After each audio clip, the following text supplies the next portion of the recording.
अंधेरी रात में जलती मशालों की झपझपाती रोशनी के नीचे एक महिला शाही कवच पहने ठंडी जमीन पर बेसुध पड़ी थी।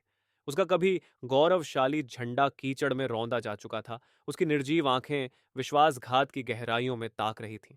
दिल्ली की पहली और आखिरी महिला सुल्तान, रज़िया सुल्ताना, किसी बाहरी दुश्मन के हाथों नहीं गिरी, बल्कि उन्हीं अमीरों के हाथों जिनकी रक्षा की शपथ उन्होंने ली थी। यह न्याय था या छल? और उनके सबसे करीबी सहयोगी, एक एबिसिनियन गुलाम जमालुद्दीन याकूत, उनकी मौत का कारण कैसे बने? अनसीन पाथ्स मॉडर्न टाइज में आपका स्वागत है, जहां हम इतिहास की छुपी कहानियों को उजागर करते हैं और उनकी गूंज आज की दुनिया में महसूस करते हैं। आज हम भारतीय इतिहास के सबसे चौंकाने वाले विश्वासघात की कहानी जानेंगे। एक ऐसी कहानी जो सत्ता, वफादारी और परंपरा को चुनौती देने की कीमत को उजागर करती है। दिल्ली, 1236 ईस्वी। साजिशों, सत्ता और असीम महत्वाकांक्षा का शहर। सल्तनत, एक साम्राज्य जो तलवार की धार से बना था और लोहे की मुट्ठी से चलाया जाता था। लेकिन पहली बार तख्त पर कोई पुरुष नहीं था। सुल्तान इल्तुतमिश, जिन्हें उनकी कूटनीतिक बुद्धिमत्ता के लिए जाना जाता था, ने अपनी बेटी रजिया को अपना उत्तराधिकारी घोषित किया। एक महिला सुल्तान। अमीरों को यह स्वीकार्य नहीं था। रजिया अन्य राजकुमारियों की तरह नहीं थी। उन्होंने युद्ध के मैदान में तलवार चलाई, दरबार में निर्णय लिए और एक कुशल प्रशासक की तरह शासन किया। लेकिन जहां सत्ता पुरुषों के हाथों में केंद्रित थी, वहां एक महिला का शासन एक विद्रोह के समान था। और विद्रोहों को इतिहास कभी माफ नहीं करता। अब कहानी में प्रवेश होता है जमाल उद्दीन याकूत का, एक एबिसिनियन जो पहले एक गुलाम था, लेकिन अब रजिया के सबसे विश्वसनीय सलाहकारों में से एक था। वह उनके सेनापति थे, उनके सलाहकार, शायद उससे भी अधिक। यह रिश्ता वफादारी का था या राजनीति का, कोई नहीं जानता।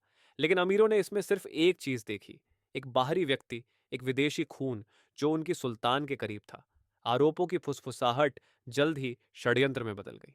सत्ता की दुनिया में मान सम्मान और स्वार्थ की पतली रेखा होती है। रजिया और याकूत ने उस रेखा को पार कर लिया था और इसकी उन्हें कीमत चुकानी पड़ी। तख्ता पलट अचानक हुआ। रजिया के ही दरबारियों ने उनके खिलाफ बगावत कर दी। उन्होंने युद्ध किया, अपनी तलवारों से दुश्मनों का सामना किया और याकूत उनके साथ कंधे से कंधा मिलाकर लड़े। लेकिन सबसे घातक हथियार हमेशा भीतर से चलता है। युद्ध समाप्त हुआ और याकूत का शरीर रक्त में लथपथ पड़ा था। उनकी लाश अमीरों के लिए एक संदेश थी, सत्ता के नियम मत तोड़ो। और रजिया, वह अब एक बंदी थी, एक बार सुल्तान, अब सिर्फ एक कैदी।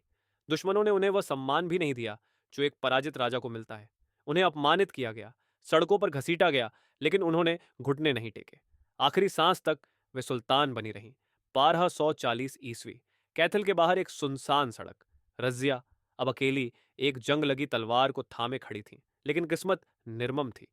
जिन अमीरों ने उन्हें कभी सलाम किया था, वे अब उनकी हत्या के लिए खड़े थे।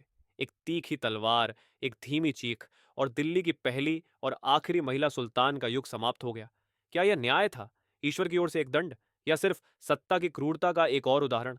यहां तक कि आज भी उनकी कहानी विवादों से घिरी है। क्या रजिया एक असफल शासक थी या परिवर्तन की शहीद?